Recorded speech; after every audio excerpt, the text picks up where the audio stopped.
Welcome back to Kettlebells and Cocktails. I'm your host, John, back with my bestie, Nikki. Nikki, how are you? Freezing. I'm so cold. My Are office has you? no heat. Yes, my office has no heat, and I have this, tiny little portable metal radiator thing from, probably the '80s from when Matt was born that he's had with him his whole life that I inherited when I, started dating him and moved in with him about 150 years ago now. That's So that is what is ridiculous. heating this office Go currently. to Target or Walmart or Amazon or I don't care where and order a new one. I've got one up in my kids' room. That thing heats the whole house. It's It does, amazing. right? The new ones are good. Yeah, I don't know what I'm Yeah, they're doing. What am great. I doing? This is dumb. Man, that's what you get for living in a farmhouse. Although I say that it's like drafty. It's drafty in my house too. It got really cold here this week. I got like 6 inches of snow a couple of days Yes. ago. Yeah, I had to go out and plow the driveway for the first time. It was fun. Snow for Thanksgiving. Ooh, Yeah, it was great. Well, it was like a couple of days after Thanksgiving, so and, so but still, our first snow of the year, and it was a good one, so super fun. Fun time in fun. Cleveland, Ohio, not the beautiful city of Miami where our guest Scott is. Scott, how are you? I'm very good, thank you. Just about to say, for the first time in my entire life, I don't have the problem of colds for the No, moment. hey, why does your hair look so great? It's so nice. Does. Have you, like, changed conditioners? What have you I don't know, done? What have you something done is really different? magical right now. You two are just, it's so kind and lovely to people. This is the thing that you don't get the credit And, for. It's really not it. no, no, no, I Nikki's kind, I'm jealous. That's the fair difference. enough. Well, I'm also kinda jealous. It Yeah, just yeah. it's, shiny and pretty, it's doing great things. Wow, look at that. There's also light in there. I think the internet. It's really funny. I've been getting quite a lot of people tell me recently I'm getting like fat, which I am doing because I'm trying to put weight on. But it's quite funny that I'm trying to like, guys, also 90% of what you see is great lighting. So there's only a few people I've seen that look as good in real life as they do on media. So yeah, it's all No, Wait, lighting it's and not everything. great. It's not great lighting. rewind. Yeah, it's not great lighting. I have overhead light and a ring light in front of me, and I'm bald. Can No, we it's not great light. You're rewind more to follically challenged, let's say. Yeah, Yeah, yeah. Well, well, maybe. that's a really nice way of saying it, actually, but can we rewind to people telling you that you've been getting f because who Oh, it's are funny. they? I will go after them. Who the fuck is saying anything It's like just that? That's interesting, but so it's dumb. social media as well. Like you Ugh. put yourself out there, like as in not using like I do and have done. It was a really. I think I've like spoke about it before the whole like top off thing. Part of it being CrossFit, obviously, but it was a real conscious decision years ago from speaking to a PR person that said, "Look, what you're trying to do about cancer is amazing, but most people won't care from the very first sight. Like they'll care when they hear, they'll care when they get involved. They'll be like, but you need Yeah. to grab people, you need to billboard."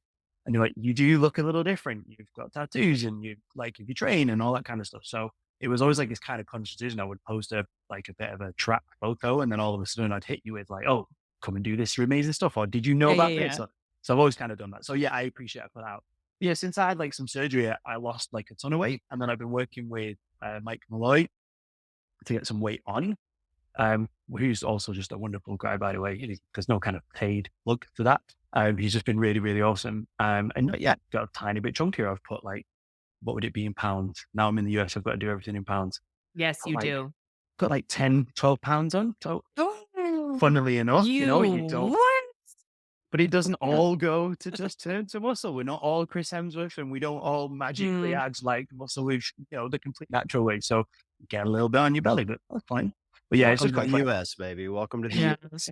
I hate everyone. Well, I will Look at find just those like, people and shank that's them very for kind. you. And But it's also, I'm engagement. getting fat right along with you, so I feel you. You've got like a slight like reason though. See, but emphasis on slight as the baby is now the size of a banana and homegirl is, pushing 20 Wow. pounds heavier, so emphasis on slight. I have some bananas with me. That's really amazing to see. Isn't So that so weird? so we're like Yeah, that's this one of big? those is literally in my belly right now. Mhm. Wow. I know, weird. That's amazing. But yeah, I just want to get bigger for Wodapalooza. So I was like, and then to be better, everybody over here is big boys and big girls. So to compete, you got to be big. You just That's true. can't be super lean, tiny people anymore in CrossFit. Yeah, it's about more than just it's about power. So you have to balance that out with all the different functionalities that we need of you within CrossFit. But yeah, you gotta be pretty thick. You got to be fit. I like it. Well, see, you'll have the thick body and the thick beard and the thick hair. You just be thick all over. It'd be great. That's perfect. I know. A lot of people said I'm thick between the ears as well, but Yeah. working on that all the time. Rude. These big people see you. I don't like this. I wasn't sure where you were going. I wasn't sure where you were going with that, but between the ears was the best possible option you chose. So thank you. But Yeah. Thank you for Moving that. swiftly on. So you so you just moved to Miami, is that right? For a little bit, for an interim, yeah.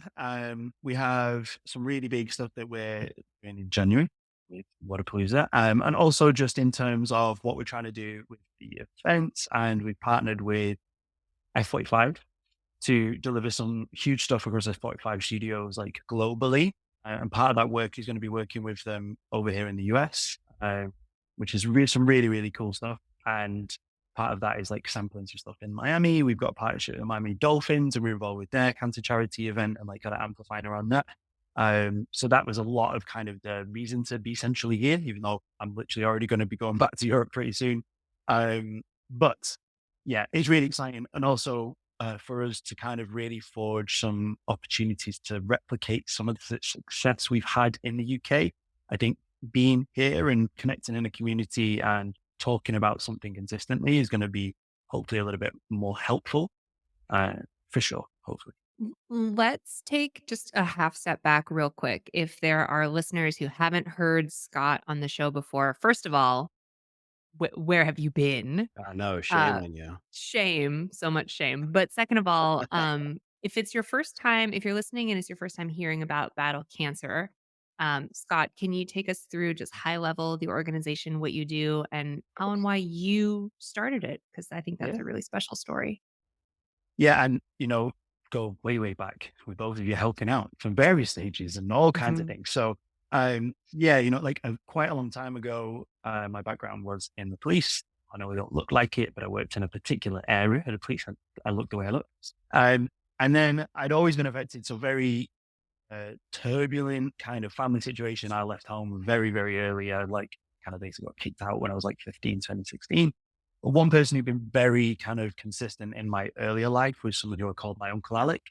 He's effectively like my non-parental grandfather, but basically the only person out of a bunch of not great people who were great with me.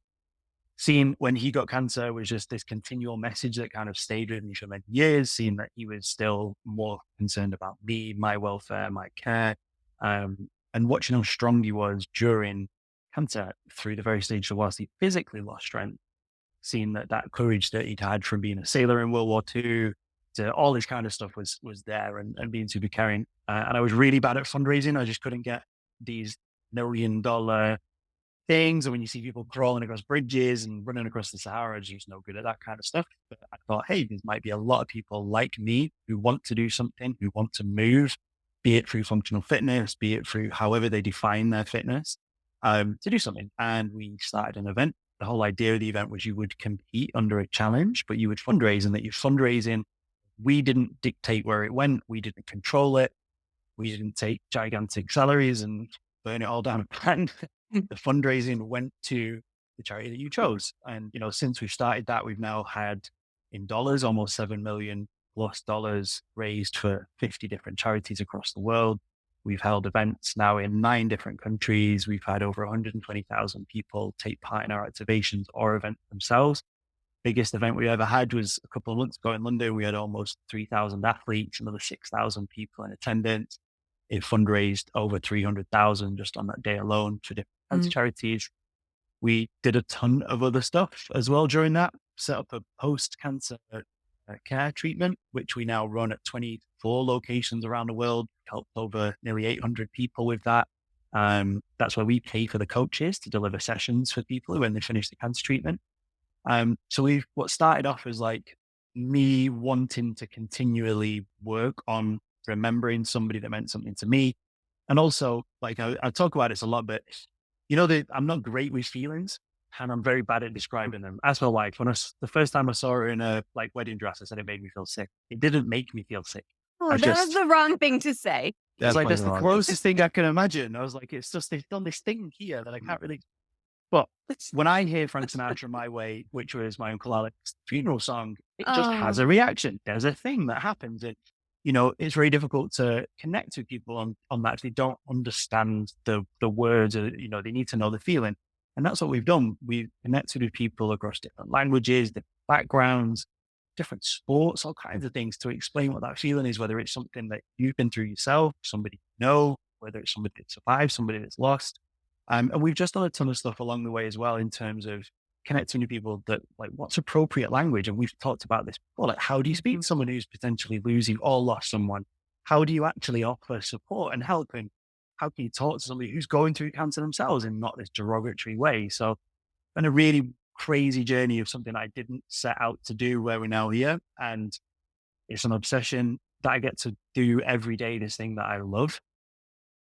And I'm nowhere near solving the problem. So it's like, Yeah. even though we've grown, even though we do some cool stuff, we're still scratching that kind of problem. It is crazy to see how far you guys have come though, because you do so many things. Battle cancer touches so many people in so many different ways. And like when I first met you in Norway a million years ago, pre-pandemic, by the way, feels like a lifetime ago, doesn't it? When we were all like traveling the world Just like the and 80s, basically. it was so funny hugging strangers. Like it was just the world has changed. But when I first met you, you were like, "Hey, we do this one thing. Can we talk?" And I was like, "Yeah, of course." And I just feel like I've watched you and your wife and your organization grow so organically, but also through so much force. Like you, Scott, are an absolute force, and Freya, your wife, is a force, and you guys have like you have pushed for this growth over the years. Where now Battle Cancer does all these things, and you're in all these countries, and you have this Move Forward program, and it's like it's so incredible the different lives that you've touched and that you continue to touch as you grow because I think we all you've said this, we are all affected in one way, shape, or form by cancer, whether it's someone you know or a friend of a friend or a family member or it's you. And the idea that you had is something that I think we all kind of like, we're all kind of like, oh, I wish, fuck cancer and this sucks. And I wish I could do something. And not everyone could actually do something. So the fact that you guys have grown this to the point where you have multiple programs and you're international and you have had to relocate yourself from the UK to the US because there's more opportunity for growth in this period. Like it is just, it is massive. And I would just strongly, strongly encourage anyone listening to go to your website and learn about all the things that you do because there is some way that you are affected by this terrible disease and there is some way that you can get involved or you can get someone that you know involved and there are so many benefits that come out of all of the things that you do. Like I can't say enough good things about the work that you guys have been doing truly. I love, one thing I love that you guys are doing, Scott, and I think it attributes to your success that Nikki's talking about is you haven't locked yourself just in the CrossFit. Mm. Yeah, I mean, you guys are CrossFitters, and I love that about you. But you mentioned at the top of this, you're working with the Miami Dolphins, you're working with the F45, and I think a lot of CrossFit brands, including the charities, get so narrow visioned around our amazing community. No offense to CrossFit, we have an amazing community, but they get so narrow visioned that they can't get outside of it, and it stifles their growth. And you guys have kind of done the opposite. You've invested deeply into CrossFit and said, "We wanna be a part of this community," but when you've hit roadblocks, you're like, "Fuck it, I'm gonna go I'm gonna go to the NFL. I'll go to F45. I'll go to whoever." Like, how do you get that kinda open-minded spirit that you guys have to branch out and reach out to modalities or disciplines outside of CrossFit? I think one of it is a necessity. So I think very much in the early days, I was very focused. Like, hands up, I thought if I can get CrossFit LLC, because there's two CrossFits, there's CrossFit Yeah. LLC, then there's CrossFit, which is the Trusting. community, the people, everybody else. So I was like, okay, if I can win over CrossFit LLC, they get behind one workout every year. We could probably raise a huge amount. They used to do that for many years and then it stopped. Mhm. There is a CrossFit Foundation that does support some select people and I've knocked on that door and we don't do stuff. And I learned very quickly that there's some wonderful people behind the doors at CrossFit LLC, but to get it as an organization to kind of focus up on something is very, very difficult. And, much more successful people than I have failed at that. And I think you also see even brands with millions of dollars are now kind of seeing some of that difficulty, and they're going and looking at other areas. And for me, the problem was that CrossFit is like such a bought in niche, and it is still a niche. Like, nobody who's crazy into CrossFit could argue that people can call it a general like interest. Like, it's still a niche, but it's a niche like none other, where people are so incredibly gifting to other people. They're so connected. There's something so strong, but I can only access that network so much. And also, I think the network is a little bit fatigued. I think there's so many things. And like you mentioned, there's kind of non-profits that were set up. I think people have been burnt by some non-for-profits before, where they've given for years and years. Stuff comes out. It's horrific. I think some non-profits have so much chop and change at the top end that they struggle to ever have a consistent strategy or message or mission, because there's just so much kind of going in and around that. And for me, I was like, right, F45 is an example of this. They've got 3,000 studios around the world, and they're franchises. They're not affiliates. So franchise, if you get the global head to agree, we go, cool, we're going to do a free battle cancer class where you're going to open up your doors at every single studio to let people in if they finish cancer treatment. And also, hey, I'm going to give you for free to all of your trainers our post-cancer qualification. And how about we all do a moment where you fundraise for a local charity to that country or to that city that those studios are in. And once you get the head that buys in, the rest really buy in.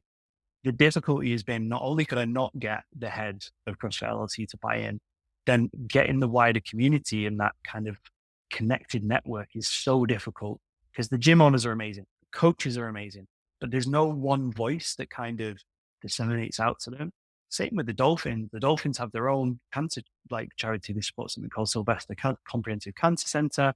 They also help smaller projects. A great one we work with here in Miami is called Sebastian Strong.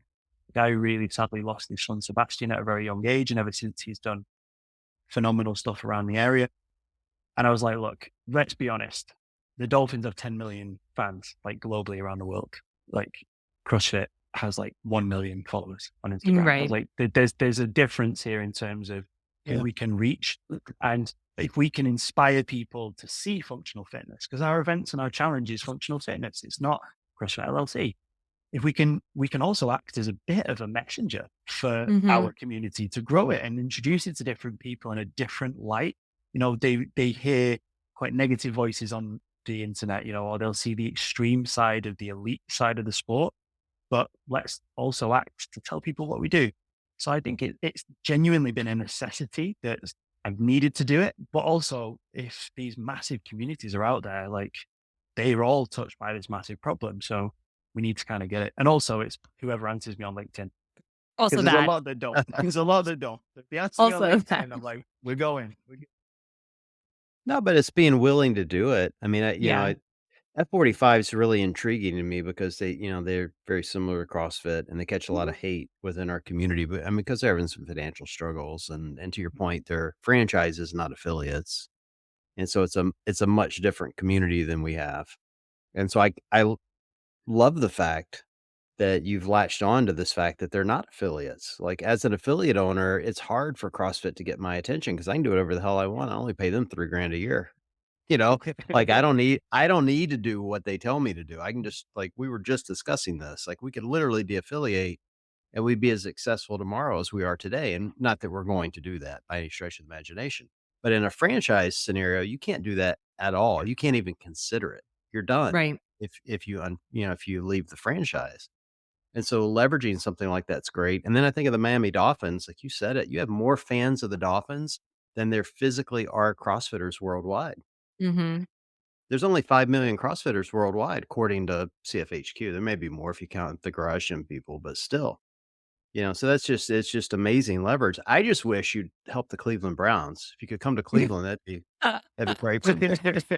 Well, the Dolphins are doing really well since we started working with them, so I'll take full credit on that. Maybe you're the 100%. lucky charm. Maybe Do you that's un it. do you understand American football at all? Have Yeah. you learned it? Yeah. Yeah? Yeah, I really like it. And also, like, I'm a big fan of, this, my second favorite podcast after yours is the Of New course. Heights High with Jason and Travis Kelsey. So what Mm. Okay. what the like tiny things that I didn't know, they do a really good job of kind of telling you. But I did know a lot. Like, I've been to a couple of games in London, I've been to a game in Miami. So it's obviously very different.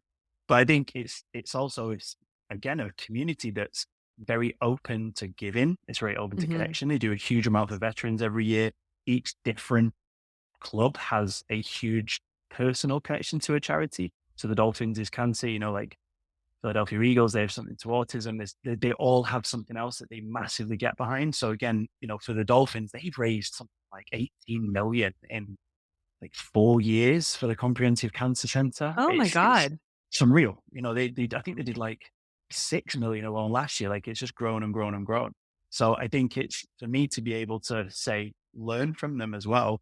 And like Nike, I've talked a lot about Nike that we're now doing stuff for their staff. So they have a thing called Meet Cancer, which is for Nike staff. There's tens of thousands of employees across the world, and they have an internal team that helps people who are affected by cancer, either physically or through families.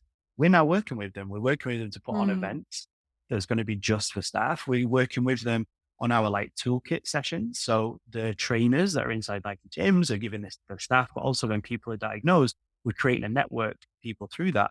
So it's just those extra things I've not been able to do. Like I can't get everybody who does CrossFit to grow into one group and me to deliver them some toolkits or to give them some training for free. It's really difficult to do that. So I think it's also trying to identify those bigger brothers and sisters that you can pull in. Um, and the kind of CrossFit word is still exciting to some people who are not in it. I think we see some difficulty of the growth of it, but I think when I talk to Dolphins, they're like, "Oh, of course we'd want to win over CrossFitters because if they get behind what we're going to do, they're going to go and do all kinds of crazy challenges, and they're going to do." So I They're think, not wrong. yeah. They're So not wrong about yeah, that. like we do a workout where we do 1,000 step ups. I was like, and everybody does it and they do it for a reason. And I think so there's still a huge power in our community that Yeah. those outside of it are really envious of. They're envious Yeah. of that connection and that sharing and bringing people together. I wouldn't have met, as if it wasn't for that, I wouldn't have met some of the best friends I have in the world if it wasn't for the sport and the training that we choose to do. So I also hope I wasn't a big Greg fan. I'm sure if he listens to this, he wouldn't give a two hoots who He I am. But he There's doesn't no li way he he doesn't listens listen to to this. this. Okay. He doesn't but listen. My what husband doesn't listen to this. I guarantee you, Greg doesn't Yeah. listen.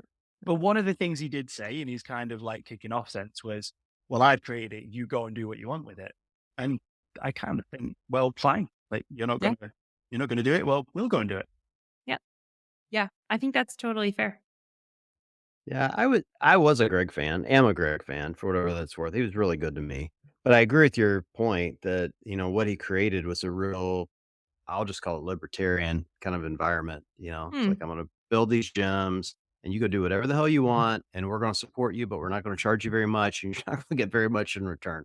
That's kind of the deal. Like you get the name brand and you get to run it independently and that makes it cool, but it makes it really hard to your point, to bring in charities and other things in mass. Like you can do it, but you can't have the same kind of reach you can with the Dolphins Yeah. or Nike or some of these Mhm. big, kind of corporate brands.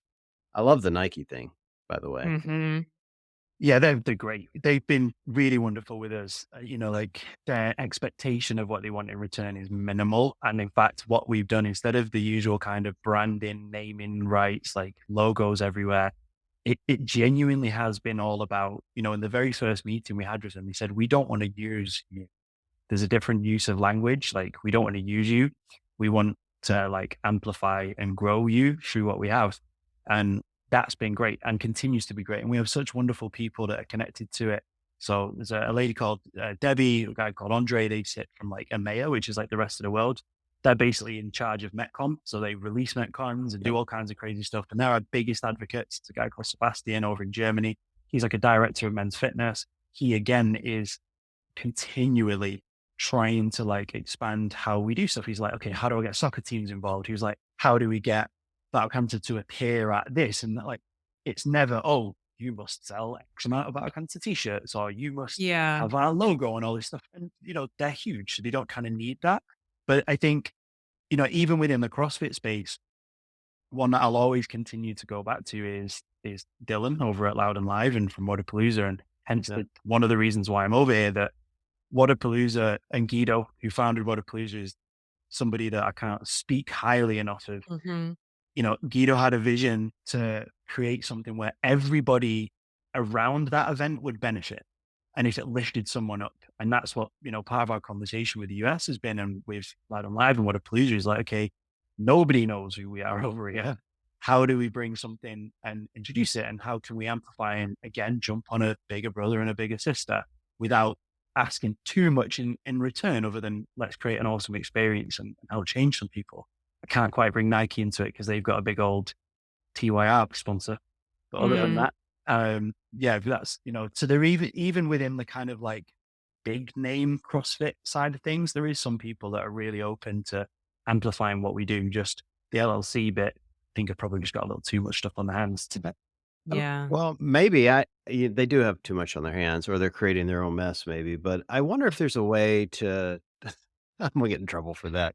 Um, I wonder if there's a way to get them to collaborate more. Like, I just think if there a way to invite them in to whatever you're doing with the Miami Dolphins, as an example. Not don't you don't have to go do this because I said so, but as an example, like when you can pair two businesses together that need each other, that don't have a common connection, and you're the common connection, now all of a sudden, maybe LLC does wanna spend more time with you because you have better Yeah. connections than they have, like, I don't know. Yeah.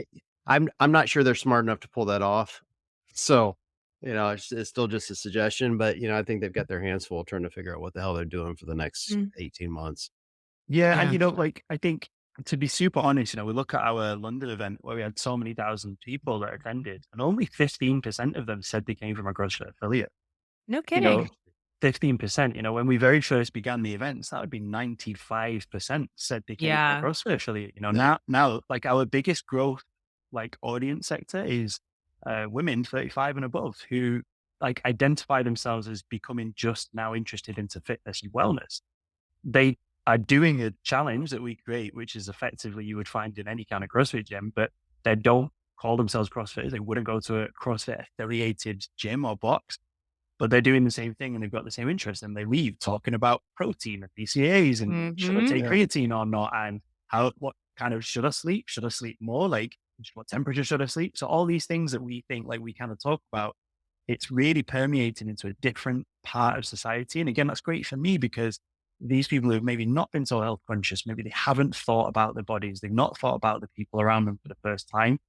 But how can I still attract and showcase what we do to that group? Yeah. And that's been a big challenge and why we've kind of made some changes with the format and also working with the athletic buyers. And look, like High Rocks crush so many Mm, events at the moment. I can't keep up with them. They got so much money, but they're doing well for a reason because they're getting people in and Yep. people like you both did it. yeah. You both kind Yeah. of went and experienced it. So I also have to look. What I used to do was look up at CrossFit all the time. Now I'm looking up at them and going, "Hey, what do they do that works?" Because they're getting thousands, and thousands, and thousands everywhere all around the world. So I think the space is also just becoming so much more mature Yeah. as more people enter it. Well, You know Nikki what didn't this really experience High means? Rocks, by the way, Nikki. You didn't experience it, you won it. I Let's did win. I You did won the win it. Nice. gold. That's Very true. I nice. experienced it because I was really hungover and did not do well That's at all, fair. Scott at also all. went also did solo, so did twice as much work Yes. because I had a partner. But, you know what this means, Scott, truly, is just proof positive that us basic bitches run the world, okay? Let's hear it True. for the 35 to 39 I'm telling women. you. I'm It's telling you. us, Fundraise the okay? most, do the most pre-activity, That's do right. like offensively, do the most reps, do like I'm telling you. Hell yeah, chuggy as hell, and then we'll post about it on Yep. Instagram. What's up? Correct. That's Chuggy right. as hell. But You're it's welcome. also without ego. It's also without like too much kind of argument. You can spot people who come to our events who are like seasoned CrossFit like competitors because they're like, oh, that person didn't quite do this over the line. Oh, for Why am I God's able to do sake. it? But competition breeds that like in Yeah. everybody, even though we're fun, like I still want people to be competitive. Yeah, But yeah, yeah. we do see it from that. And another thing that we've really tried to work on this year is so in terms of minority ethnic racing groups, their diagnosis of cancer is at a much later stage, and there's tons of historic Mm, reasons as to why that is in terms of like mistrust of medical, like previous testing thing. And, for us in the UK, we really identified like, hey, we are so white and middle class. Like, Mm, how can I? And the answer was, it wasn't me. It wasn't me that could do this. So we worked with some phenomenal groups again, like initiated by Nike all across London, from youth dance groups, from people who run, there's a guy called Manny who runs like PTs who are like Black Asian minorities who wouldn't usually get kind of jobs at higher end locations across London, coaches them, trains them, and gets them like positions. And we even had Drake's girlfriend, which was pretty crazy, do our London event. dang. So that's amazing for us though, because I can't keep just being the face of it because I don't represent the face of the audience that we want to capture. It's more than one face. And that's again, a problem CrossFit's had for quite a while. So again, instead of me waiting for the kind of head of it to correct it, I was like, hey, I just need to get people who have their own communities, who are trusted and respected in their communities, to come and do some really cool stuff with us. And it works. We continue to need to do it to get more people to have awareness and to come and feel that they belong there as well, which is a big thing. To not feel you turn up to somewhere and that you stand out, because that's a horrifying like thing to me, that somebody would come to an event or a venue or an activation and feel that they stood out. And particularly here in the US, that's something that we're really trying to like work on with some really Mm. wonderful people in the community as well.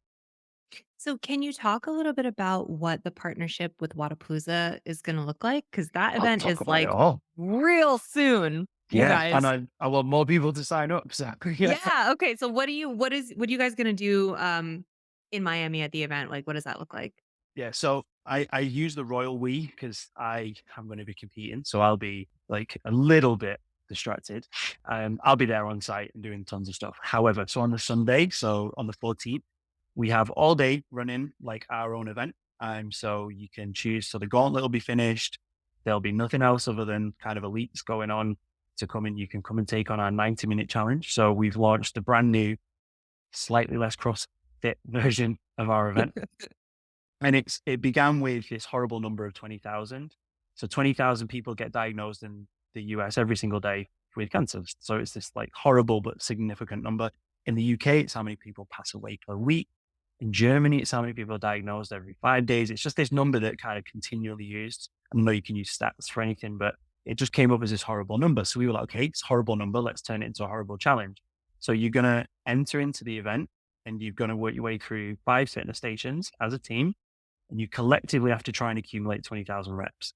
So Oh, those reps are across meters. So you're going to use an air runner, you're going to use an air bike, you're going to use a rower, and then you have two non-cardio movements, and they're deadlifts. You have sandbags, and then on the second round you have a dumbbell snatch, you have burpees. So very accessible. You don't need to have high-end gymnastics, high-end weightlifting.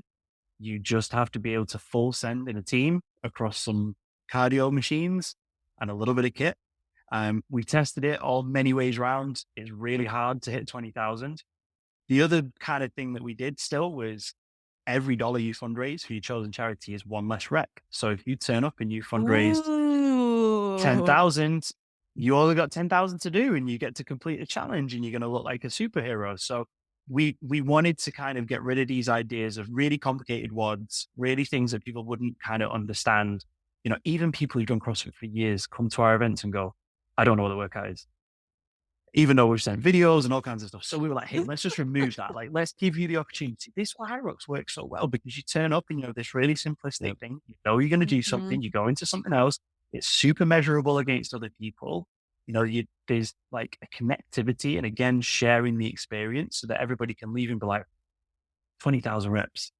I ain't doing that again. Or I want to do Yeah. it again, because I Yeah. want to get to 21,000 or whatever. So we're going to launch that. So there's like an expanded footprint this year in terms of Wodapalooza. So we've taken over a street that's just across the Oh, bay. cool. So it's going to be full free access to come and spectate to that.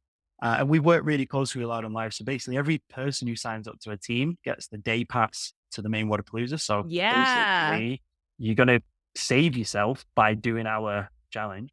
And we're going to give you a ton of freebies and all kinds of wonderful stuff that will happen like on that venue space.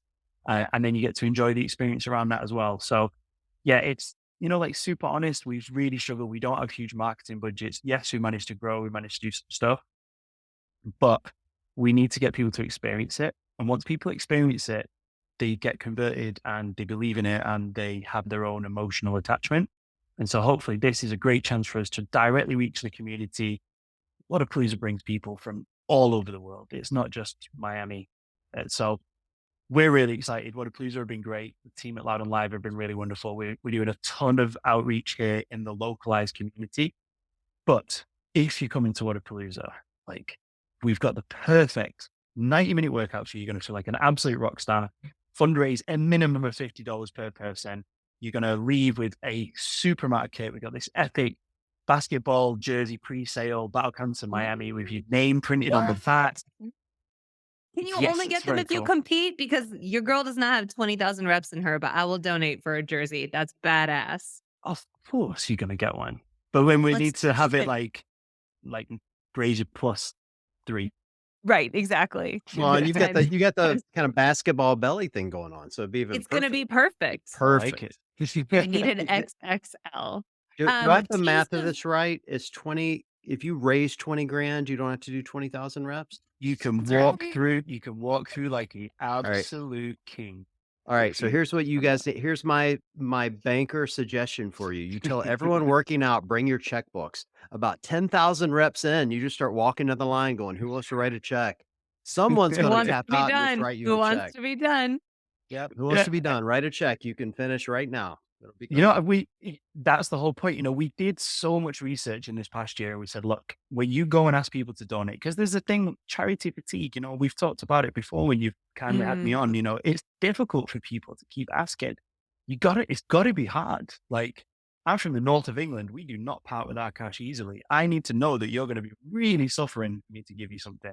And knowing that you're going to try and do 20,000 reps in 90 minutes, even 90 minutes in itself is a slog. Like it's a challenge. It's more like a Tough Mudder. It's more like a Spartan. It's yeah. something for you to take on. Going someone saying like, hey, give me $5. And then when they give you five, you're like, but if you just give me 10, that's another 5 less burpees I have to do in this It's huge so thing. meaningful. Yeah. In the past, it was like, oh, hey, I'm taking on this event and it's really cool. And there's all these things like ice baths, and yoga, and all this stuff. And people are like, yeah, it's a great cause, but like, why should I support that? When now it's like, well, I'm climbing the like fitness Everest. Like, can you Yeah. please help me out here?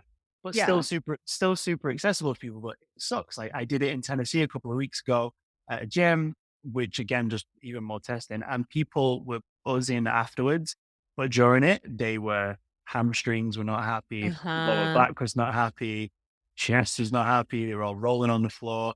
But again, everyone was super happy afterwards. And I was like, Yeah. imagine that, but with the palm trees, that January sun in Miami, Yeah. some of your favorite athletes kind of walking around, coming high fiving, like Noah, Chandler, Jesse, like all these people that have been so gracious to kind of help us already, going to be down there and, you know, making little appearances. Like, come on, this is going to be the best experience you're going to have. M Maybe people have fatigue and don't wanna donate to you because they think the money's going to hair gel and mousse And tattoos. and tattoos. Yeah. Yeah, possibly. Yeah, right. Those are the people that don't know that Scott and Fran basically didn't take a salary for the first I however many know. years of this company. Yeah. You Yeah, know, I and like, remember. I'm just I going to remember say it. those days. There's people that pay themselves like 100% more, which is wild when it came out. No, and like we don't. And you know, I think the biggest thing for people, I think this has been also quite tricky for some people to get their head around, like both from the events and from the post cancer program, is that you choose where your fundraising goes. The ticket is the cost of putting that event on. Like you can't just miraculously build something in the center of London and Berlin and Paris. However, but when you choose what fundraising you're doing, we don't skim from it. I physically can't. Even if I was the biggest crook in the world and I wanted to, it goes directly to the charity. I can't intercept that. That's the way that it's been so safe and secure. That's why Nike works with us. It's why all these different people trust the organization and get into bed with us because that's the system. And with the post cancer program, you know, we've raised 70K in 2 years and that's helped 800 people. So it's really cost effective. Everything that we do, I've got to be really honest. I don't put any product in my hair. This is just 3 sessions of working See, out Stop today. now you're just Stop it. bragging. You're just bragging. That's You know, serious. Yeah, no this is product. this is why CrossFit LLC won't work with you, Scott. Because have you seen the last 2 CEOs? Last 3 CEOs, for God's sakes. follow. You're too pretty for them. They're just all Yeah. jealous. They're all jealous of that head of hair. That's all it is. Maybe, Wow. but Not I even dry promise. shampoo? You don't even dry shampoo that shit? I mean, like I Oh wash my my hair. god. I'm not like that bad, but Oh, yeah, no, but for no. sure, me too.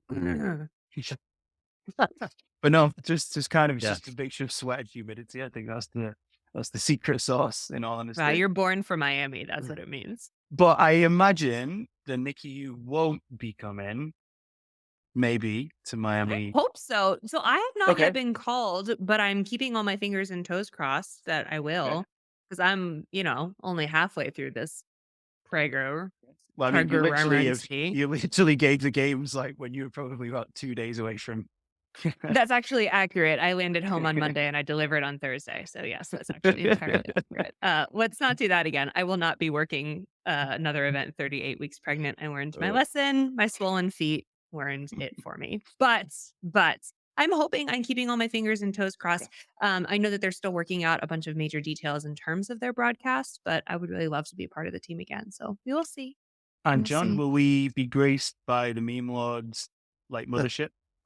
I don't know yet. Okay. I'm leaning toward no, but never say never. We'll see. Mm, We'll see. Well, we will see. there's a spot on the start line ready for you.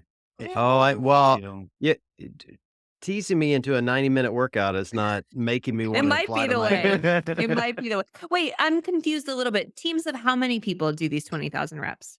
it's 2 or 4. So, and it's basically the way that it's worked out is there's no advantage to you being in a 4 because you have double the machines, you have double the barbells. So if you're in a 2, one of you works, one of you rests, and then there's some synchro elements. If you're in a 4, 2 of you are always working. So we double out the machines for the teams of 4, and we throw in the old horrible like lowest counts. So you can't sandbag one of Mm, those bikes, mm, or you can't sandbag one of the rows or the runs.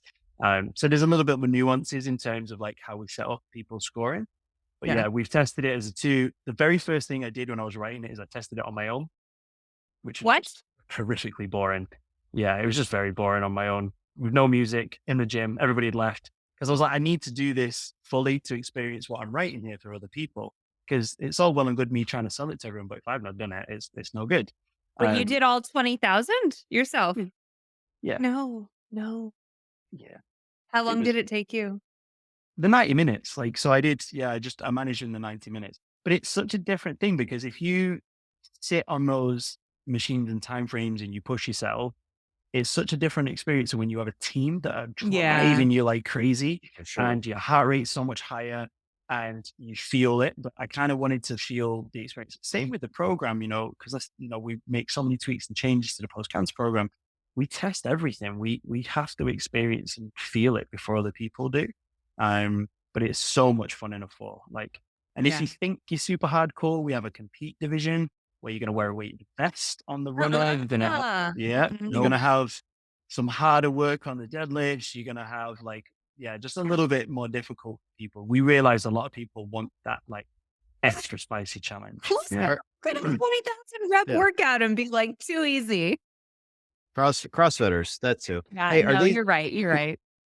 are these CrossFit meters or actual meters, Scott? Because we established These at the are Oh. games. yeah, these are real Wow. meters. Still Okay. not been able to get my 20K, my 5K anywhere near those. Yeah, well, Though didn't they mm, say though it was 5,000 yards? Yards, Yeah. yeah.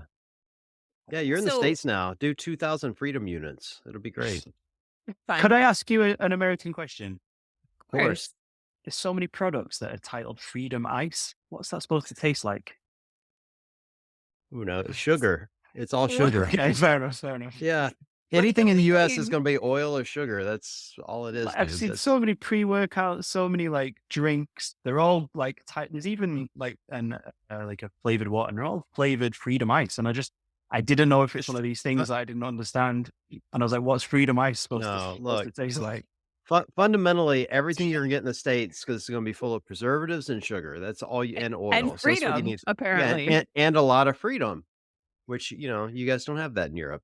So that's the difference. You get fresh food in Europe, but no freedom, and all freedom, and none of it's fresh in the States. That's the difference. And free healthcare everywhere but here. Yes. Oh, whoa, Yes. what? Oops, We get But lots of sorry. we get all the freedom, but but except in healthcare. Right, right, Except in healthcare. right. But I We must say, get experiencing Thanksgiving was really wonderful. Like we oh, had like a half a kind of Thanksgiving with everybody, and I was kind of a bit concerned that it was partly celebrating getting rid of the British. So I was like, It's maybe, completely celebrating getting rid of the British yeah, completely. yeah, no, it's totally also different. celebrating, like, wiping out all of the indigenous people of this Yeah. country. Maybe it as well. Ugh. But what it was really wonderful was to see a lot of people who spent a lot of time just reflecting and whether what they were actually thankful for. And I think that was something that we in Europe don't do. Certainly in the UK, we're not very vocal about that. And I was like, this is a really wonderful thing because, and I don't like, again, bringing that whole like tone down, but there's cancer doesn't affect you until it does. And there's Mhm. not many times that those tiny moments that you take for granted every day you don't stop and think of them. And I thought, what a wonderful moment that quite a lot of people spend doing that. I also imagine you spend a lot of time arguing with your relatives you've not seen for a year, Oh, but yeah. It's the you best. are stopping for a moment to think of that. And I thought, what a really wonderful message. And I think that's something that I want to try and like get not across the pond, that's not going to happen, but just within our event. So I was like, we want to have like a thankful wall. We want people to be able to leave messages on there in terms of the person or the people or the memories that they were really thankful to hold on to. So while I'm here, I am trying to steal as much of the wonderful stuff that this country has to offer. You What should, foods that's did you have great. on Thanksgiving? What were your the what American foods did you try you haven't had Well, before? so we had like a breakfast. So we were very kindly invited to Guido, so the founder of Wodapalooza's house. Oh, yeah, So we know we had Guido. like a really nice breakfast. We had a workout, obviously, CrossFit. So we had a Of Mhm. 5 round workout with 400-meter runs and all sorts of stuff. Yeah. And then like pancakes, bacon, fruit, all that kind of stuff. So we didn't have the like full Thanksgiving lunch kind of vibe with turkey and all these other things. Wait, yeah, this is a hot topic question, John. What time is your Thanksgiving meal? Oh, ours was it was late evening, so we went over there around 3:30, and I think food was probably 5:30 or 6, Mhm, because it's probably. dinner. Yeah. Thanksgiving dinner. Yes. Imagine that. You know, the majority of people in this country eat quote unquote Thanksgiving dinner at like fucking 2 p.m., including now my house, the Yeah, Brazier well, household. yeah, you This gotta is a get all the complete, family together. It's hard to get everybody together in the evenings. It's difficult. yeah, it's a completely new thing that I did not know until I met my husband and we started hosting Thanksgiving a few years into our relationship where like my family always ate at like 7 because it's fucking dinner. It's Thanksgiving dinner. And it's like this now the more people I talk to, the more I'm like, this is a hot button topic. What time is Thanksgiving? But Matt is all about Thanksgiving lunch, quote unquote, so that you can heat up leftovers again for dinner. See, that's like Christmas vibe to me. Yeah. That Right. would surely be Christmas vibe. Right. Because Christmas dinner is at what time, Scott? So for me personally, I'd say we're going at like, yeah, 2 or 3. And Yeah. Okay. then we're Yeah. gonna Uh-huh. eat again at like 8 at night, probably. We're gonna have a Right. little leftover. Exactly. Exactly. Do you want the best leftover recipe in the world? And this is mainly for Thanksgiving, but you can do it for Christmas too. And so It's if you epic. sign up to Battle Cancer Wodapalooza, you also get a printed PDF version of this. So only Nice. give it via audio. That's right, that's right. It's, you won't need to print directions because it's really easy. You get frozen puff pastry dough, okay? Okay. You roll it out and you roll it into, like, strips, and then you take your leftovers and you put them all in, like, the whole thing. So you put, like, a little bit of turkey, a little bit of stuffing, some potatoes, some mac and cheese, like, whatever. I guess it's if for Christmas, it'd be ham, right? I don't know. Yeah. I'm Jew Yes. yeah, okay. And then you Nikki's a and then Jew. you She wasn't I'm a sure, but Jew, the I have no ham's idea right. It's what like we I'm eat on for Christmas. Christmas. We're hosting Christmas for Yeah. the first time this year Ham's right. ever, and Matt bought a ham, so I'm like, "That's what people eat, right?" I don't know. Yeah. Um, so and then you roll it, and then you egg wash it and bake it, and it's like a Wellington almost. It's like the Okay. flakiest, butteriest, best parts of your dinner all at once, and then you dip it on Thanksgiving, you dip it in cranberry sauce, but you could dip it in gravy, you dip it Mm, it's like a big Thanksgiving egg roll, but in a puff pastry. It's the best. It's better Love than it. Thanksgiving dinner, So do you guys know what a Yorkshire pudding is? only from watching The Great British Baking Show. Okay, because that's something that I had to really bring into like Freya's family. That I was like, right, okay, I'm Northern. We survived on Yorkshire puddings. We have to introduce them to it. And trying to explain to many people in Miami what a Yorkshire pudding is very, very difficult. Aren't they kind Um, of gross? no. No, they're wonderful. Just kidding. Okay, explain. So Of if you course. imagine, take like a pancake batter and then you put it in like a cup and then it grows up and it becomes this like really nice, gigantic kind of like slightly sweet but savory addition to the meal. But kind of like what you've just explained, there's another thing in the UK called toad in the hole, which is where you take different things like sausage or you take some vegetable and you put it in that batter and you cook it in the oven and this thing rises up and then you have the different stuff that sits inside of it. So for your British listeners, they should know what Yorkshire pudding is and what toad in the hole is. The US listeners, if they fancy doing something different, it could Oh be a my god, that combination of sounds these things. great. I would totally eat that. No one trusts this. No one. You guys put beans on toast and you top it with cheese. Come on, like no one believes you, Scott. Sounds No one. delicious. I tried. I tried No to one. give something back to the country that's given me a lot, but I Right. tried to give something back. Here's what my very American Thanksgiving was like. I get the girls up on Thanksgiving morning. We go to Cracker Barrel. There's My favorite. nothing This is more my favorite American. woolly tradition. Nothing more American than Cracker Barrel. Now, here's the new thing at Cracker Barrel. They start selling alcohol. Now, I'm not Yeah. drinking much these days, like very little, but they have mimosas at Cracker Barrel. So I'm like, I'll order one. So I order one, and our server is a middle-aged white woman, and I order Shocker. it, and she leaves and comes back and goes, "Can I see your ID?" I'm not making this up. Both my daughters are looking at me like, "What the fuck is going on right now?" Right? Now, I just assume because this is Cracker Barrel, they have a policy that they're gonna Yeah. ID everyone, It's the right? rule. Like, Sure. I yeah, would it's the think the rule. same thing. Yeah. So I hand her the ID, but then she stares at it for a very uncomfortable amount of time. Like, I swear to like, just really trying to figure out how old I am. I'm like, "What are you doing right now? There's no way you think I'm even close to 21. Why are you doing the math in your head as to my real age? Like, this is totally bizarre," you know? So that was the first weird thing, but we had biscuits and bacon and hash brown casserole and cinnamon apples and all the great Mm. things you can have at Cracker Barrel and a couple of mimosas. Then we come home and we put up our tree and we have Mhm. more mimosas, this time with the girls Yes. 'cause they love them. And then I go to my ex-wife's house for Thanksgiving dinner because we're very progressive that way. I'm proud of you for that. It Nice. was great. Yeah, they're very nice, but my daughters like it because they want me to bring up politics. Like they're like they're like, "Daddy, please say something about Israel. Just bring it up. Would you just Oh bring it god. up?" I'm like, "No, I am not doing that at Thanksgiving dinner. I'm not blowing up a conversation with people I'm not even related to." You I know? was gonna say, is that the woolly hand grenade? I have a couple I could have thrown, but I didn't. I reined it in, sat there and had my dinner, and it was very good. They did deep fried turkey as only Americans do. Yes. I love a So deep fried turkey. oh, It's really so good. And it so cooks so good. fast. My ex-wife's husband does this every year, and he's great at it, like, great at it. And then, all the side items are great, and my oldest daughter made mac and cheese for the first time Mhm. on her own, Good and it for was great. her. Yeah, yeah, like, from scratch, not, like, Yeah. Oh, boxed, yeah. Wow. and it was fun. It's a good time. Dang. I No love that you Yorkshire guys pudding, though. None. How? You're Go missing. figure. I'm sorry. I know. I'm sorry. It stimulates hair follicle growth is Oh, part of the that's probably research. Yeah, yeah, it. that's probably That's my the problem. key. I Oh, think wait. Huberman talks about it on his Yeah, podcast. yeah. So if you get him on as a guest, you could just double check.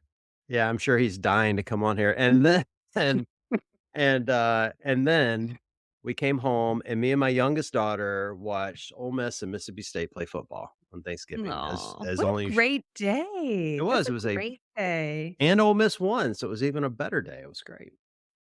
I do So have to say, I good. think you're Beautiful. missing out drinking some freedom ice. I Nice. know. That's I the only should thing missing from your day.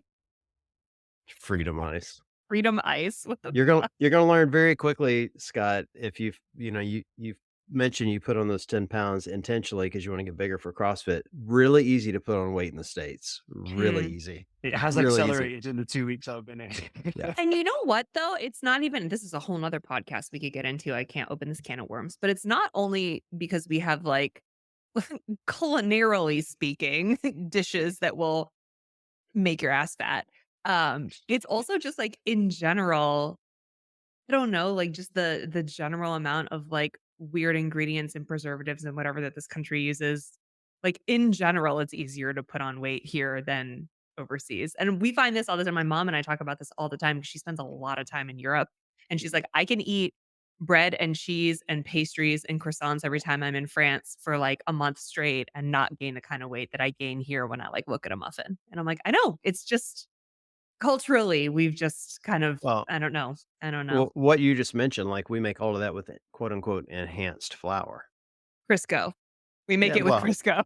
well, and Flour Crisco. is different, like for sure. Flour and chocolate, I Yeah, think, and milk are really wildly different. Like different. they're the Yeah. biggest like things that we've seen, and it also goes down to, I think, like availability and cost. Yes, Because totally. when you see so many people here, and Mhm. you touched on healthcare, or you touched on those other things, like it's very cheap to go to Walmart and buy like 100 of one particular kind of thing. But if you go and you try and buy something that's a little bit more fresher, a little the cost just aspect is really difficult for people. Forget going Yeah. into Whole Foods unless you've remortgaged your apartment. Yeah, Yeah. huh, and forget doing, like, a CSA or a farm share or something from, like, a local farm or something, like, I'm for sure speaking from, like, a place of food privilege when I say, like, thank God we have local folks nearby where we get, like, our milk and stuff, and that not everybody has that opportunity, but yeah, in general, it's all how Uh, much time you got for us to list the problems? There well, are so many problems. they've been going crazy here in the States because something went viral recently about a McDonald's meal, and I don't know what the meal was, but it was like a burger and fries and a soda, and it was like almost $20. And people are losing their minds that, "Oh my god, McDonald's is so expensive now. This is Biden's inflation or whatever." And that may or may not be true. I don't know, but I was watching it going, a little part of me was like, "Well, kinda thank God Mm. that cheap, shitty food is now gonna make people think twice about ordering it." I You don't know, know, and they that's still have a 99-cent menu. yeah, yeah, yeah, I know they will. I know, I'm not naive, like, I get it, but my point is, it's like, it's hard to eat healthy in the US because it's expensive. It is expensive to It do it. is It's certain expensive, you yeah. can we're probably the only I shouldn't say we're the only, but I bet we're one of the few countries in the world with as many homeless people we have that are also obese, Yeah. Yeah, you it's know? rough. Because it's Yeah. super easy to eat Mm. terrible food cheap. Yes, To your and point, there's the a dollar lot menu at McDonald's or yeah. wherever, Oh, you yeah, know? and there's a lot of data that we have about food deserts and how that affects different types of communities, and it's rough. It's And then really think rough. how much how expensive CrossFit has to be in certain cities where those issues are really prevalent. And it's not because gym owners are greedy. Like, trust Right. me, Yeah. and you know this, John and Nikki, you know it from like your box. You don't open a CrossFit box to get rich. Mm. It has a negative effect on the outcome. But you, Yeah. Yeah, but I'm you, not and getting rich. yeah, you trust Yeah, me, you no. don't. But you have like still keep lights on, and you have to balance our butt. And it's really difficult when the thing that can change your life can cost you $300 a month, but the Mhm. thing that will sustain you, you can buy for $30. And I think that's also really tricky. I'm not saying that's CrossFit's problem. It's not. It's just, it's the focus on what's like affordable and accessible. And, that's why we did the post cancer program free. People were like, Yep. oh, do we have to pay a little bit? I was like, no, free is free. You just turn up and it's free. And that's why we want to do more of these things with F45s, like with Nike, because Nike are opening up gyms across the US. Yes, that's We, we, right. we're doing more of these things where it's completely free to come. You will get a coach led class for free. The only thing you got to do is give away an email that you might get an offer every now and again on, but you don't have to use the offer. And in fact, like you could just make up an email and you're still going to, I probably shouldn't say that, but you just make up an email and register anyway. And so, like, how can we make this free? And it's not just the people who've been affected by cancer, it's anybody who wants to come and move and connect. And, it's very difficult for gyms to be able to do that themselves. There's a great guy connected with in Tennessee who's got a gym called CrossFit Elysium, and he's doing this initiative there about trying to get more people from this town that's super small to come and get classes and get moving. And they have to stay on a program, and to keep getting a free membership, they have to hit certain things, but it encourages them to come in. So it's really hard when you look at all those things without even touching on healthcare and when you're diagnosed, what that might kind of face you pre-diagnosis and post-diagnosis. So it is hard. It's really, really difficult. And I certainly am not the person to change it at the top, but it's like, hey, if we can open a few of these things at the bottom that help, might make a change for some people. I do love the post-cancer program that you guys have is probably my favorite element of what battle cancer does, because I never really knew until you guys shed light on it for me that the people who have gone through treatment are just kind of left like almost like resourceless, right? Like they've gone through this horrific life-shattering experience, and treatment can oftentimes be so terrible and scary and painful and like all that stuff. And then, finally, when you're done with it, whether you're in remission or not, when you're done with your treatments, what people are just kind of like, okay, you're all set. Bye. And like, how are you supposed to function? People don't know how to approach you. You don't know how to like reacclimate into everyday life. And it was just like, it was this thing that I never really thought about because I've not lived it. And so offering those folks like a proven and tested method to reacclimate back into some sort of sense of normalcy, and also to regain the strength they need to get back to their everyday lives, and the mental strength and the fortitude and whatever, like that program to me is one of the best things that you guys have ever come up with. And I was just talking to someone today who didn't know about. I was like, "I wanna talk to Scott tonight from Battle Cancer," and she was like, "Oh, what's that?" And we were talking about it, and I talked about the program, and she was like, "Oh, well, I work with people I work in oncology, so I work with people who go through this." And I was like, "You need to know about battle cancer." So, You it's know, just like everyone is touched, we do it truly. in, like in Spain. We're really lucky. We have a location that we now have multiple sessions, but you actually, when you get diagnosed, we have the hospital in the center of Barcelona that tells you that our program is available and will sign you up. Yeah. So we actually, Yeah. day of diagnosis, like not the day, that's a bit extreme, but like having been diagnosed, as you start to come to terms with what that journey is going to look like, you get told about us. And that's something that we want to strive to like keep doing. And that community in Barcelona, we almost have 60 athletes at a time, every time. So it really does work. But also, I think there was an element that the way I wanted the model to work was that it would keep money in gyms because we pay coaches. We pay the coaches to deliver the sessions for free. So again, instead of just taking from the gyms and saying, "Hey, we do a fundraiser for us and we want to do this, this, and this with it," we were like, "Well, we'll give you the money. Like you do it. Like we'll give you the toolkit and we'll give you the certification. We'll give you everything else, and just do it. And you're gonna get people walking through your door, and brings a little bit of value back into those gyms, into those coaches." So I think that again, not even just from a cancer related thing. There's so many other people that do really wonderful stuff. It's a really clever model to keep the community that Mhm. kind of floats you semi rewarded back into that process. Hell And yeah. something that I would love CrossFit one day to do. You know, I was like, hey, is there any chance we could do something where instead of, you do a fundraiser every year, but you redistribute that so that you could host classes and gyms could apply to then get that grant funding. And instead of just giving it to like me, give it to gyms, like just do it that way. And I think that's what we're trying to do with the F45s. And again, because we have that ability. So we now have, I think, like 8 different F45s around the world doing the post cancer program. Yeah. They didn't have squat racks. So we've put squat racks in F45s, and they lose their minds because they're like, oh, there's this thing called squatting and we've got really good strong legs and we've helped our back. And I'm like, yeah, that's what happens when you do a Nice. squat. And so, Imagine that. so there's such a great thing around it. And like, we don't need to own the USP. That's why constantly we give away. You just want to do a change and make something happen with it. And I always think like, if it all was to go away tomorrow, could we look back and say, well, we managed to make a difference to some people? And $7 million is great, but you don't see it and you don't feel it, but you do. You do get those messages from people when you meet people in person. The change that affects into people is wild. And I ain't done that. You know, that's the coaches and it's the people. And also, like the way John, the way that you speak and you're not afraid to say some stuff, that's what they want. They don't want to keep Mhm. being like treated like babies. They're used to pain. They're used to a bit of dark humor. They're used to some mortality stuff. They want to come into somewhere where it's like, we don't care that you've had cancer. We're still going to treat you like we're going to treat everyone else. And that's, again, the other thing that we try and do, treat people like adults, not treat Yeah. them like Well, babies that have had something.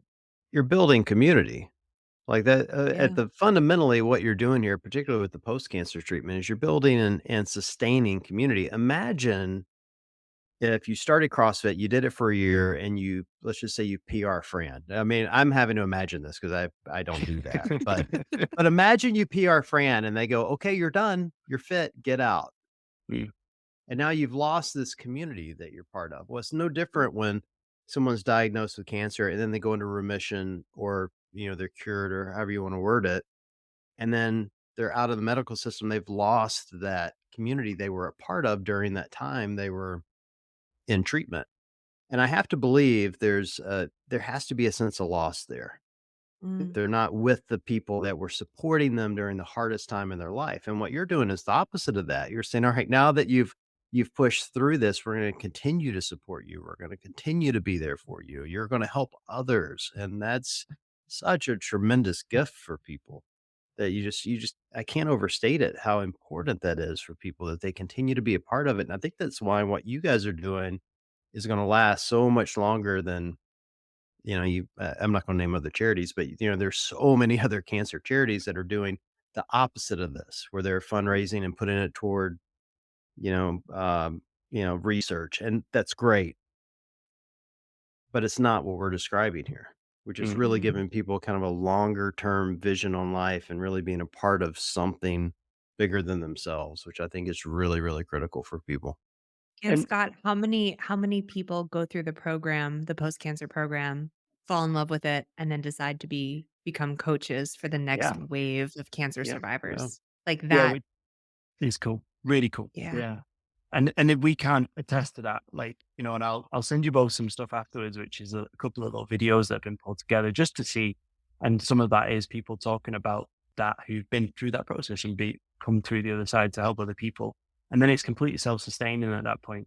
Even if we couldn't fund locations, the work we've done, the fact it's being reviewed by 3 different universities, the fact that you can get the certification. We've gifted that out. We've got so many things that kind of happening that at some point the idea is that, hey, well, we don't need to ask the donations from that side. Like we can have that completely self-sustaining and choose whoever else you still want to support through the event. So I Mhm. think, and again, just meeting wonderful people along the way. Like you guys have been incredibly gracious every time to give me airtime, to give me the chance to explain the thing that most people don't know about. I wish I could pull you in the viewer numbers that maybe some of your other guests get, but if I keep up in the hair game, I could maybe try. Maybe. Uh-huh. You're Try. competitive, I'm telling you that right now. I got no stake in this, none whatsoever. None whatsoever. Well, Scott, thank you for joining us, man. We always Mhm. love having you on. I Yeah. hope I talked myself into coming to Miami. I'm not doing your 90-minute workout. I'll come yell at people if you want, but I'm not Go. working, you know, if you want, I'll come yell at people and help them get to 20,000 reps. I'm just not going to do 20,000 reps. Like a little MC role potentially for Yeah, a wave or John's really two. good at that. Mm, no. Well, first of all, no, I'm not good at that, Nikki. And no one, you do not want to put me on a live mic and just say, "Hey, John, say whatever comes up to the top of your head, whatever you think of, just say it into a microphone." That's a terrible idea. I can edit this. Like when I say It's horrible true. things on the podcast, It's true. I can edit it out. That's why we don't do it live. Come on. Jeez. Well, I think you're doing a disservice. I've seen you do live podcasts. You were kind enough to do a live podcast with me at the last one. So I think, yeah, in whichever shape or form you want to come and do something with us would be absolutely wonderful. I think it'd be really cool. And obviously, you can't jump on a plane and fly down to Miami all the time. But Look, here's an example. It's a horrible example too. I remember the year the games brought in people from all over the world. You remember that year they did like the parade and yeah, Yeah. they Yeah, yeah. literally had athletes from like every country on the planet. And some of these countries only had like one athlete. And I'm down there live streaming it. So this is live and it's on my feed.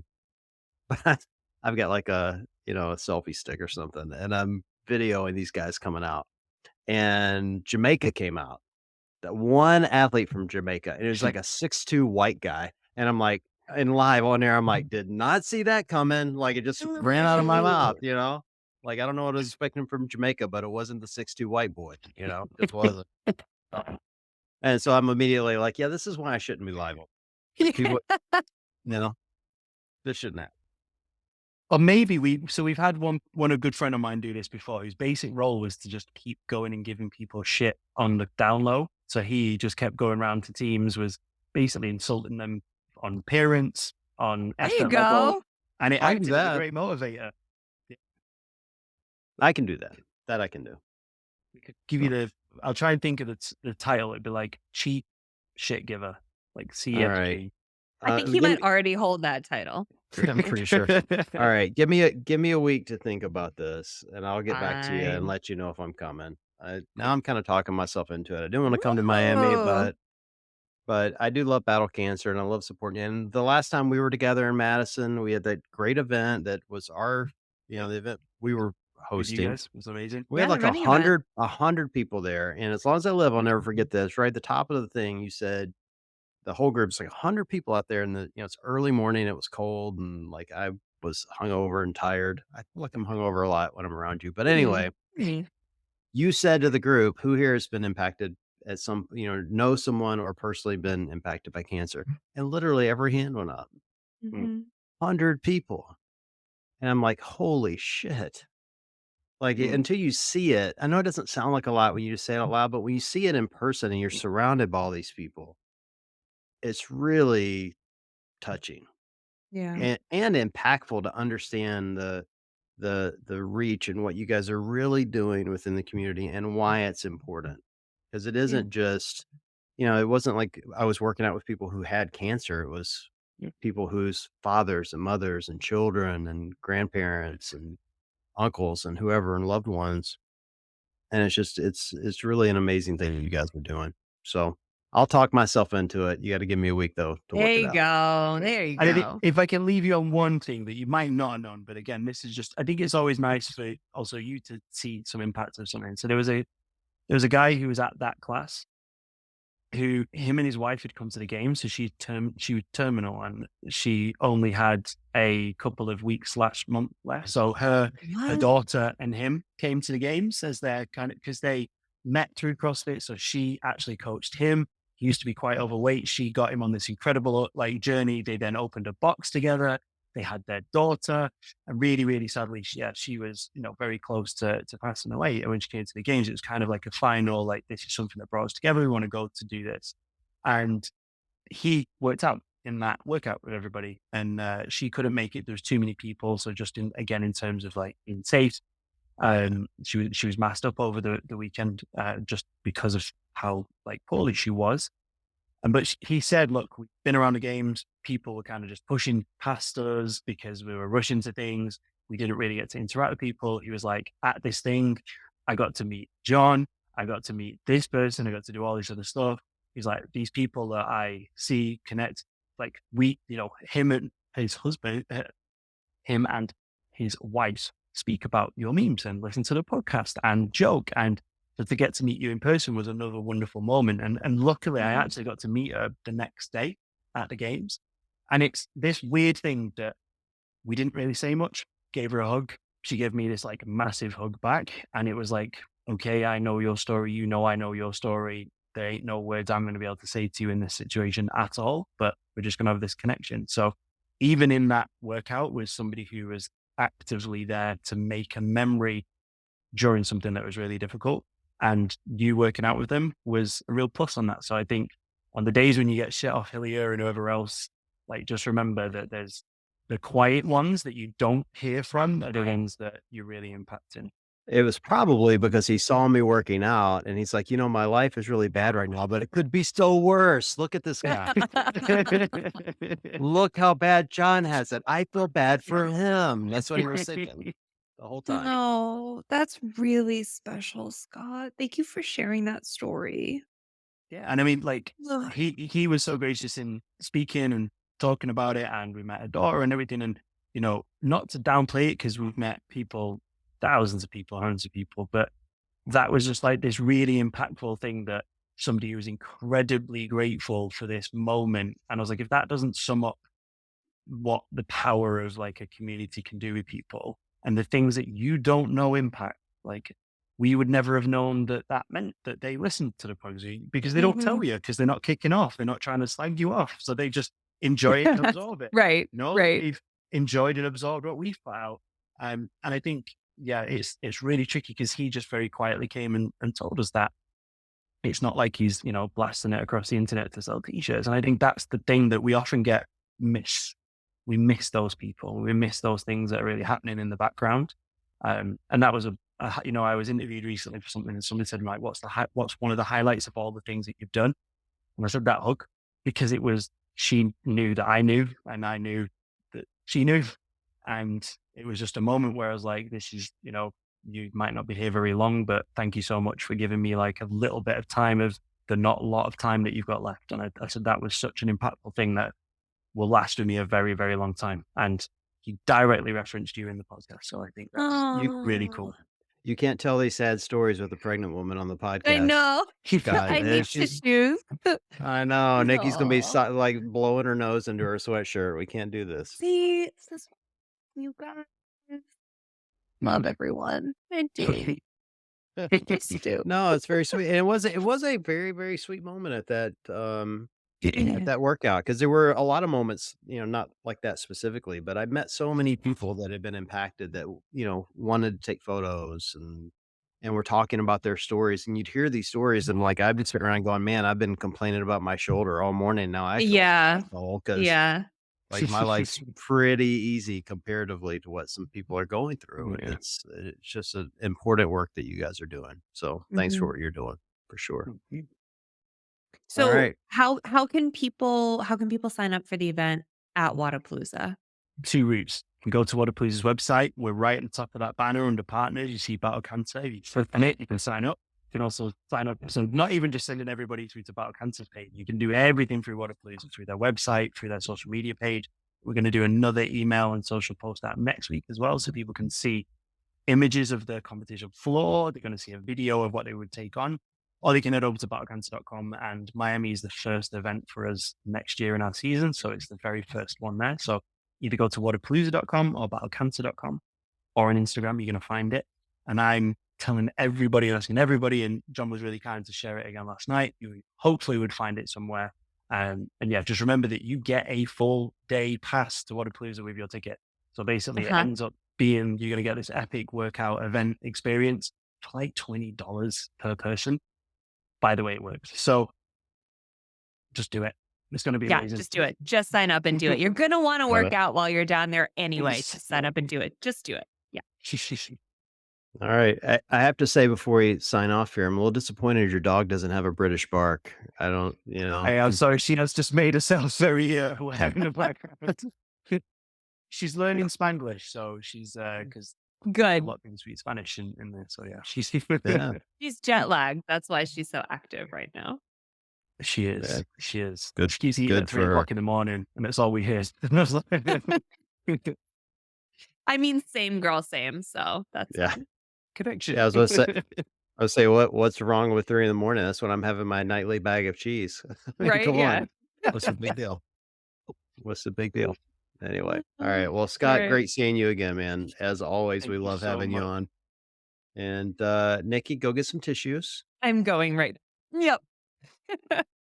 And for everyone listening, we appreciate you guys joining. Make sure you get signed up for this. It's gonna be a big deal. I'll probably talk myself into going. If you guys want to get yelled at by me, you can be there and I'll yell at you.